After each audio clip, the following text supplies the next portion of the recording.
বৈষম্য বিরোধী আন্দোলনে যারা শহীদ হয়েছে তাদের স্মরণ সভা হবে।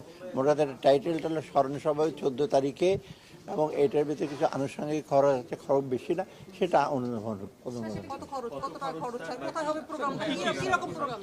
না, খরচের কথা পরের দরকার আছে, আমি জানি। হ্যাঁ, আমরা বলছি মানে একেবারে ম্যাক্সিমাম 5 কোটি টাকার মতো খরচ হবে। এটা খুব সম্ভব, তাই না? বঙ্গবন্ধু না কি বলে, চায়না মৈত্রী সমিতি আর কি এটা ডিল করছে।